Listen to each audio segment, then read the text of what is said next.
একটি গাড়ি তার মালিকের প্রতিশোধ নিতে প্রতি রাতে এক ভয়ঙ্কর মিশনে নামে। শুধু তাই নয়, গাড়িটিকে আঘাত করা হলেও গাড়িটির সাথে সাথে নিজেকে রিপেয়ার করে ফেলে। ইতিপূর্বে যারা গাড়িটি কিনেছে তারা সবাই মারা গিয়েছে। শেষমেশ গাড়িটির সাথে কি হয়েছিল তা আজকের গল্পে জানবো। তো দেরি না করে চলুন শুরু করা যাক আজকের ভিডিও। আর আমি যখন এই ভিডিওটি বানাই তখন এর IMDb রেটিং 6.8 আউট অফ 10। শুরু করার আগে আমি Sakib and welcome to the Cine রসিকতা।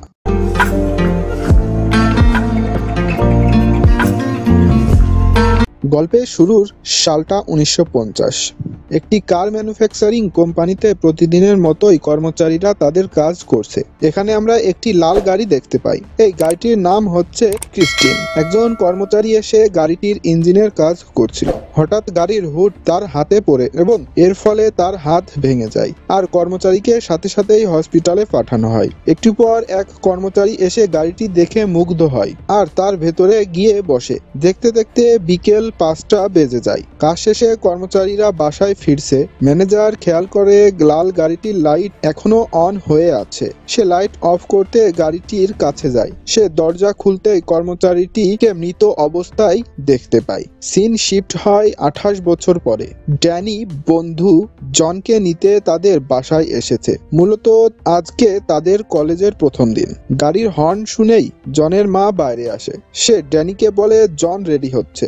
একটু পরে জন বাইরে আসে। সে মার কাছ থেকে টিফিন নিয়ে দ্রুত গাড়িতে উঠে কলেজে এসেই তারা লকার থেকে প্রয়োজনীয় জিনিসপত্র বের করছিল। কলেজে নতুন ভর্তি হওয়া লি নামের এক মেয়ের উপরে তাদের নজর পড়ে। এক কথায় তারা লিকে দেখে ক্রাশ খায়। লাঞ্চ টাইমে রুশু তার বন্ধুদের নিয়ে জনকে বিরক্ত করছে। জন একটু বোকাশোকা টাইপের ছেলে, তাই বন্ধুরা সুযোগ পেলেই তাকে নিয়ে মজা করে। একটু পর ড্যানি এসে রুশুকে এসব করতে মানা করে, কিন্তু রুশো ছুরি বের করে জনের খাবারের প্যাকেটটি কেটে ফেলে। এটা দেখে ড্যানি রুশোর কাছে যেতে চাইলে সবাই মিলে ড্যানি ও জনকে মারতে শুরু করে। বেশ কিছুক্ষণ পর একজন টিচার আসে। সে জানতে চায় এখানে কি হচ্ছে। ড্যানি বলে, স্যার, রুশো আমাদের মারধর করছে আর ও ছুরি নিয়ে কলেজে এসেছে। এটা শুনে টিচার রেগে যায়। সে রুশোকে দ্রুত ছুরিটি ফেলে দিতে বলে। রুশো সাফ জানিয়ে দেয় তার কাছে কোনো ছুরি নেই। টিচার বলে, আমার কথা না শুনলে আমি পুলিশ ডাকতে বাধ্য হব। এটা শুনে রুশো ছুরিটি ফেলে দেয় আর টিচারটি তাকে অফিসে দেখা করতে বলে। কলেজ থেকে বাসায় ফেরার সময় জন কিছু একটা দেখে ড্যানিকে দ্রুত গাড়ি থামাতে বলে। মূলত ক্রিস্টিন এখানে ভাঙচুর অবস্থায় পড়ে আছে। জনের ক্রিস্টিনকে অনেক পছন্দ হয়। সে আস্তে আস্তে গাড়িটির মায়ায় পড়ে যায়। একটু পরেই জর্জ নামের এক লোক আসে। জর্জ তাদের কাছে জানতে চায় তারা কি এই গাড়িটিকে পছন্দ করেছে। জন জর্জকে জানায় তার এই গাড়িটি পছন্দ হয়েছে। জর্জ বলে, আমার ভাই এই গাড়িটির মালিক ছিলেন। সে মারা যাওয়ার পরে থেকেই গাড়িটি এখানেই পড়ে আছে। জন বলে, এই গাড়িটি কত টাকা হলে আপনি বিক্রি করবেন? জর্জ বলে, এই গাড়িটির জন্য আমাকে $250 দিতে হবে। এই অফার শুনে জন সাথে সাথে রাজি হয়, কিন্তু ড্যানি তাকে ভাঙা গাড়িটি কিনতে মানা করে। তবে জন তার কোনো কথাই শোনে না। অবশেষে জন তার জমানো টাকাগুলো দিয়ে গাড়িটি কিনে ফেলে। বাসায় ফিরতেই জনের মা তার উপরে রেগে যায়, কারণ সে কাউকে কিছু না জানিয়ে গাড়িটি কিনেছে। জন সবাইকে বলে বোঝানোর চেষ্টা করলেও এই কাজের জন্য কেউ সম্মতি প্রকাশ করে না। জন রেগে গিয়ে বলে, আমি এই গাড়িটি নিজের জমানো টাকা দিয়ে কিনেছি। আশা করি তোমরা বিষয়টি বুঝতে পেরেছো। এসব শুনে জনের মা বলে, তুমি এই গাড়ি আমাদের বাসায় রাখতে পারবে না। জন রাগ করে গাড়িটি নিয়ে পাশের গ্যারেজে আসে। এই গ্যারেজের মালিক হচ্ছে উইল। জনের গাড়ি থেকে প্রচুর ধোঁয়া বের হচ্ছিল, তাই উইল রেগে যায়। তবে ড্যানি ও জনের অনুরোধে সে গ্যারেজে গাড়িটি রাখার পারমিশন দেয়। গ্যারেজ থেকে বাসায় ফেরার সময় ড্যানি বলে, তুমি এসব কি করছো আর কিভাবে তুমি এই গাড়িটি পছন্দ করলে? জন বলে, আমি গাড়িটিকে পছন্দ করিনি, গাড়িটি আমাকে পছন্দ করেছে।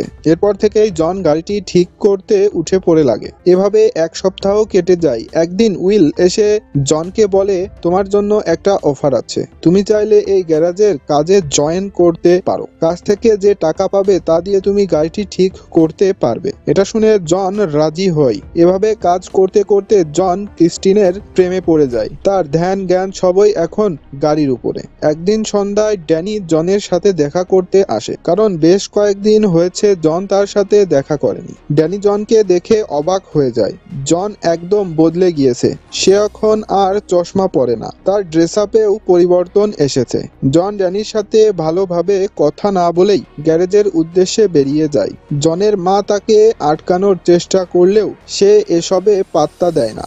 জনের মা ড্যানিকে বলে গাড়ি পাওয়ার পর থেকে জন অনেক পরিবর্তন হয়েছে। আমার জনকে নিয়ে অনেক ভয় হয়, কারণ আমি শুনেছি এই গাড়ির মালিকের নাকি গাড়িতেই মৃত্যু হয়েছিল।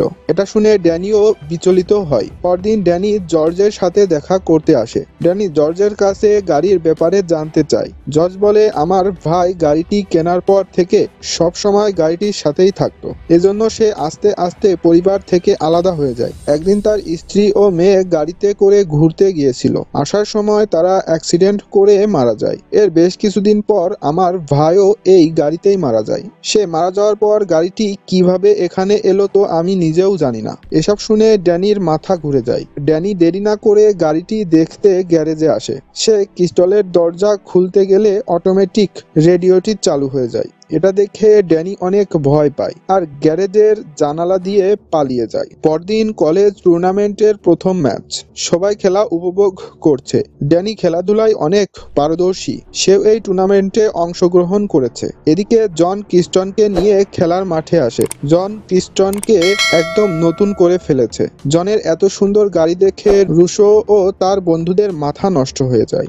গাড়ি থেকে জনের সাথে সাথে লিও নামে। এটা দেখে ড্যানিরও মন খারাপ হয়, কারণ সেও মনে মনে লিকে পছন্দ করত।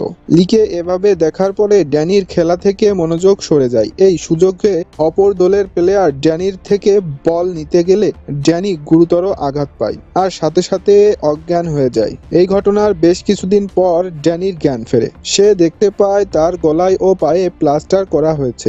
জন ড্যানির সাথে দেখা করতে হসপিটালে আসে। ড্যানি খেয়াল করে তার বন্ধু জনের অনেক পরিবর্তন হয়েছে। এক মাস আগেও সে বাবা মার প্রতি কথাই মেনে চলতো।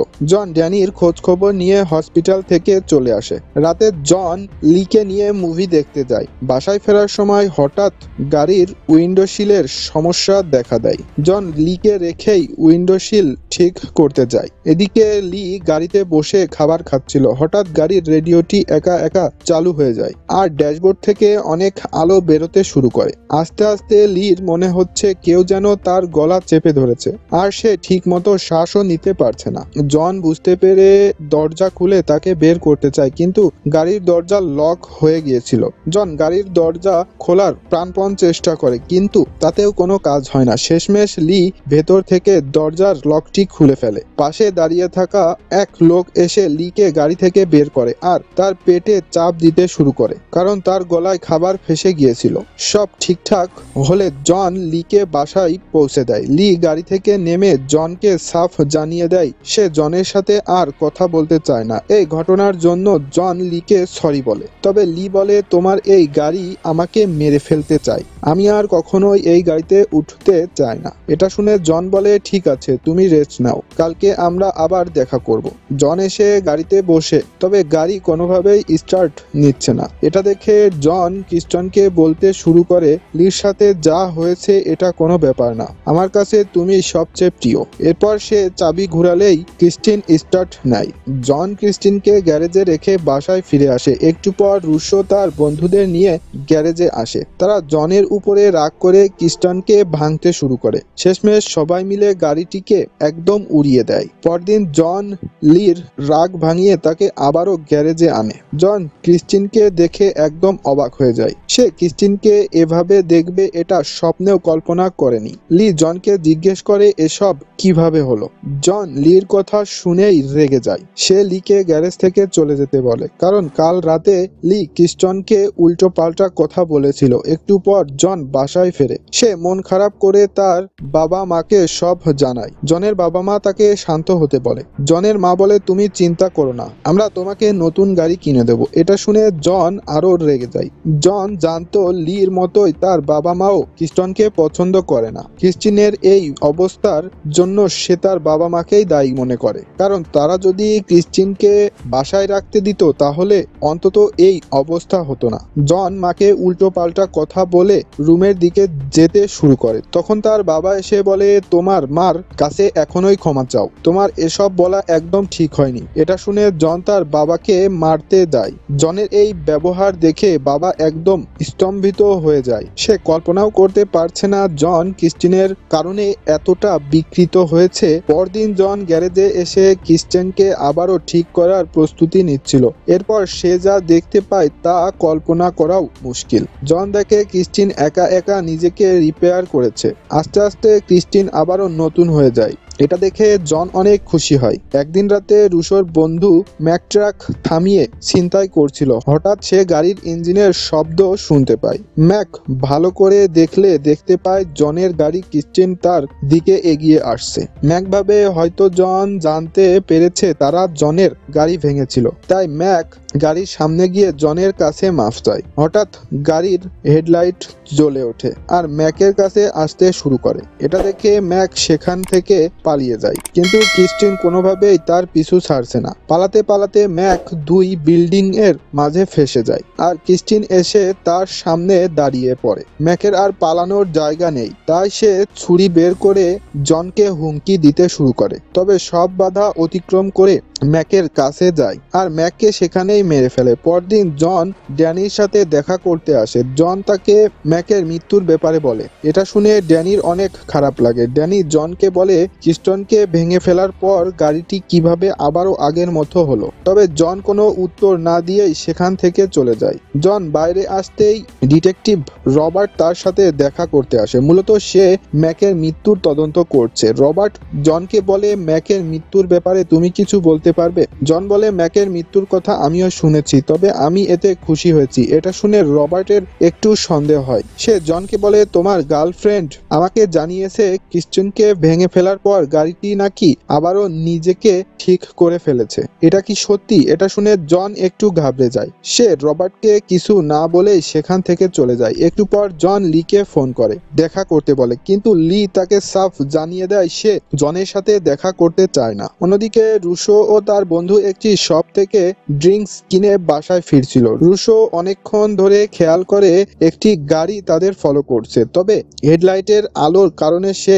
গাড়িটি দেখতে পারছে না। রুশো গাড়ি থামিয়ে রিভার্স করলে গাড়িটিও পিছনে যেতে শুরু করে। মূলত পেছনের গাড়িটি হচ্ছে ক্রিস্টিন। এটা দেখে রুশো একটু ভয় পায়। সে দ্রুত গাড়ির স্পিড বাড়িয়ে একটি গ্যাস স্টেশনে আসে। গাড়ি থেকে নেমে একটি রড নিয়ে পেছনের গাড়িটির জন্য অপেক্ষা করছে। একটু পরেই ক্রিস্টিন অনেক দ্রুত এসে রুশোর গাড়িতে আঘাত করে। এর ফলে রুশোর গাড়িটি একদম দুমড়ে মুচড়ে যায়। রুশো ভাবে জন হয়তোবা গাড়ির ভেতরে আছে, তাই সে জনকে বাইরে আসতে বলে। ক্রিস্টিন আবারও অনেক স্পিড নিয়ে রুশোর গাড়িটিতে ধাক্কা দেয়, যার ফলে রুশোর গাড়িটি পাশাপাশি ক্রিস্টিনও ওয়ার্কশপের ভেতরে চলে যায়। এই আঘাতের কারণে রুশোর গাড়ি থেকে পেট্রোল বেরোতে শুরু করে। হঠাৎ করে গাড়িটিতে আগুন লেগে যায়। দেখতে দেখতেই সেখানে অনেক বড় একটা ব্লাস্ট হয়। রুশোর বন্ধু এই ব্লাস্টেই মারা যায় আর রুশো ভয়ে পালাতে শুরু করে। এদিকে ক্রিস্টিনের গায়েও আগুন লেগে গিয়েছে, তবুও সে রুশোর পিছু করে। এক পর্যায়ে ক্রিস্টিন রুশোকে চাপা দেয় আর আগুন লেগে রুশো সেখানেই মারা যায়। অন্যদিকে উইল গ্যারেজে কাজ করছিল। হঠাৎ সে কোনো গাড়ির আওয়াজ শুনতে পায়। উইল দেখে জনের গাড়িটি একদম ভজ করে গ্যারেজে এসেছে। উইলের বিষয়টিতে একটু খটকা লাগে, কারণ সে জনকে একটি গাড়ি ঠিক করতে পাঠিয়েছে। জনের আসতে অনেক সময় লাগার কথা। উইল এবার বন্দুক নিয়ে দেখতে যায় আসলে গাড়ির ভেতরে কে। সে দরজা খুলতে গেলে হাতে ব্যথা পায়, কারণ গাড়িটি অনেক গরম হয়ে আছে। উইল এবার কাপড়ের সাহায্যে গাড়ির দরজা খোলে। সে দেখতে পায় গাড়ির ভেতরে কেউ নেই। আস্তে আস্তে উইল কেমনে যেন গাড়ির মায়ায় পড়ে যায় আর কোনো কিছু না ভেবে সে গাড়ির ভেতরে গিয়ে বসে। উইল গাড়ির স্টিয়ারিং এ হাত দিতেই গাড়ির রেডিও বেজে ওঠে। হঠাৎ গাড়ির দরজা বন্ধ হয়ে যায় আর উইলের বসা সিটটি সামনে আসতে শুরু করে। অতিরিক্ত চাপের ফলে উইল গাড়ির ভেতরেই মারা যায়। পরদিন সকালে জন গ্যারেজে আসে। সে গ্যারেজে পুলিশের কার দেখতে পায়। জন বিচলিত হয়ে গ্যারেজে প্রবেশ করতেই তার সাথে ডিটেকটিভ রবার্টের দেখা হয়। রবার্ট জনকে জানায়, তোমার গাড়ির মধ্যেই গ্যারেজের মালিক উইলের লাশ পাওয়া গিয়েছে। এটা শুনে জন বলে সে জানে না এসব কিভাবে হলো। জন বুঝতে পারছে এসবের জন্য ক্রিস্টিন দায়ী, কারণ গাড়িটি আবারও নতুনের মতো হয়েছে। অন্যদিকে ড্যানি সুস্থ হয়ে হসপিটাল থেকে বাসায় এসেছে। লি ড্যানিকে ফোন করে বলে, জনের ব্যাপারে একটু কথা ছিল, তুমি কি দেখা করতে পারবে? ড্যানি লির কথায় রাজি হয়। পরদিন লি ড্যানিকে বলে, আমার মনে হয় ক্রিস্টিনের কারণে জন দিন দিন পাগল হয়ে যাচ্ছে। তুমি হসপিটালে থাকাকালে জন যেসব কাণ্ড করেছে তোমাকে বলে বোঝাতে পারবো না। ড্যানি বলে, আমি জনকে খুব ভালোভাবে চিনি। এই গাড়িটি ওকে ভুল পথে নিয়ে যাচ্ছে, তাই জনকে বাঁচাতে হলে আমাদের উচিত গাড়িটিকে শেষ করা। ড্যানির কথা শুনে লিও রাজি হয়। একটু পরে লি চলে গেলে জন ক্রিস্টিয়ানকে নিয়ে ড্যানির বাসায় আসে। জন ড্যানিকে তার সাথে ড্রাইভে যেতে বলে। ড্যানি ও জনের কথায় রাজি হয়ে গাড়িতে উঠে জনের আজব সব কথাবার্তায় ড্যানিও বেশ অস্বস্তি বোধ করছে। হঠাৎ জন গাড়ির স্পিড বাড়িয়ে স্টিয়ারিং থেকে হাত সরায়। এটা দেখে ড্যানি অনেক ভয় পায়। সে জনকে বলে, এভাবে কোনো গাড়িকে বিশ্বাস করা উচিত না। জন বলে, ক্রিস্টিয়ানের প্রতি আমার ভরসা আছে। জন এ কথার প্রমাণ করতে গাড়ির স্পিড আরো বাড়িয়ে দেয় আর গাড়িটি অন্য লেনে নিয়ে যায়। সামনে থেকে আসা একটি গাড়ির সাথে অ্যাক্সিডেন্ট হতে হতে তারা বেঁচে যায়। ড্যানি অবাক হয়ে জনের এই পাগলামি দেখছিল। পরদিন সকালে ড্যানি ক্রিস্টিয়ানের গায়ে একটি নোট লিখে যায়। মূলত সেই নোটের মাধ্যমে জনকে সন্ধ্যায় গ্যারেজে আসতে বলে। সন্ধ্যায় ড্যানি লিকে নিয়ে গ্যারেজে প্রবেশ করে, কিন্তু জন এখনো আসেনি। লি ও ড্যানি গ্যারেজের পাশে রাখা একটি বুলডোজার গ্যারেজের ভেতরে আনে। মূলত তারা এই বুলডোজার দিয়ে ক্রিস্টিনকে শেষ করে দিতে চায়। ড্যানি লিকে বলে, তুমি অফিসের ভেতরে যাও। জন ক্রিস্টিনকে রেখে বাইরে আসতেই তুমি ওয়ার্কশপের দরজা বন্ধ করে দেবে। জনকে আটকে রেখেই আমরা ক্রিস্টিনকে শেষ করে ফেলবো। ড্যানির কথা মতো লি অফিসের দিকে যেতে শুরু করে, কিন্তু তারা জানতো না ক্রিস্টিন ওয়ার্কশপেই লুকিয়ে রয়েছে। ক্রিস্টিন বেরিয়ে এসে হেডলাইট অন করে আর লিকে মারার জন্য এগিয়ে যায়। লি কোনো মতে একটি টায়ার ঝুলে নিজের জীবন বাঁচায়। ক্রিস্টিন আবারও লিকে অ্যাটাক করতে আসে, তবে ড্যানি বুলডোজারের সাহায্যে লিকে বাঁচায়। এরপর ক্রিস্টিন একটু পিছিয়ে যায়। ড্যানি ও বুলডোজার ঘুরিয়ে ক্রিস্টিনের সামনাসামনি হয়। এখানে দেখা যায় ক্রিস্টিন একা একা এসব করছে না। মূলত জন ক্রিস্টিনের সাথে মিলে ড্যানি ও লিকে মারতে চাচ্ছে। জন এখন পুরোপুরি গাড়ির বসে চলে গিয়েছে। ক্রিস্টিন আস্তে আস্তে আবারও নিজেকে রিপেয়ার করে, অন্যদিকে ড্যানির বুলডোজার স্টার্ট নিচ্ছে না। ড্যানি বুলডোজার স্টার্ট করার জন্য বারবার চেষ্টা করে যাচ্ছে। এই সুযোগে ক্রিস্টিন লিকে মারতে অফিসের দিকে যেতে শুরু করে। গাড়িটি অনেক স্পিডে এসে অফিসের দরজায় ধাক্কা দেয়। এর ফলে গাড়ির উইন্ডো সিট ভেঙে জন বাইরে আসে। লি জনকে দেখে একটু এগিয়ে যায়। হঠাৎ জন এসে লিকে জড়িয়ে ধরে। জনের এই পাগলামো দেখে লি অনেক ভয় পায়। এই ঘটনার ফলে জনের বুকে একটি গ্লাস ঢুকে যায়। মৃত্যুর আগ মুহূর্তেও জন তার প্রিয় গাড়িটির গায়ে হাত বুলিয়ে দেয়। অন্যদিকে লি দ্রুত অফিস থেকে বেরিয়ে যায়। ক্রিস্টিন বদলা নিতে মরিয়া হয়ে উঠেছে।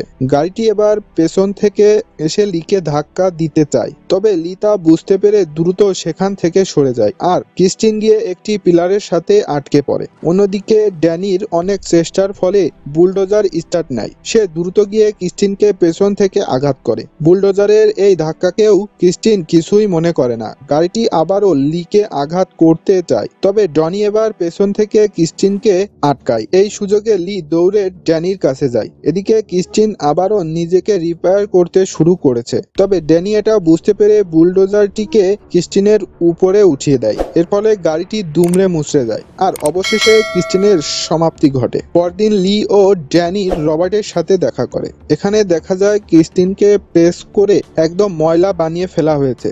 রবার্ট তাদের এই কাজের জন্য অনেক প্রশংসা করে, তবে ড্যানির বিষয়টিতে অনেক কষ্ট হচ্ছে, কারণ একটা গাড়ির জন্য তার বন্ধু হারাতে হলো। সবাই চলে গেলে দেখা যায় ক্রিস্টিনের কিছু অংশ এখনো নড়ছে, তার মানে গাড়িটি এখনো একেবারে শেষ হয়নি। এই ছোট টুইস্ট রেখেই মুভিটি শেষ হয়। তো ভিডিওটিতে একটি লাইক করে অবশ্যই কমেন্টে জানাবেন মুভিটি আপনার কেমন লেগেছে।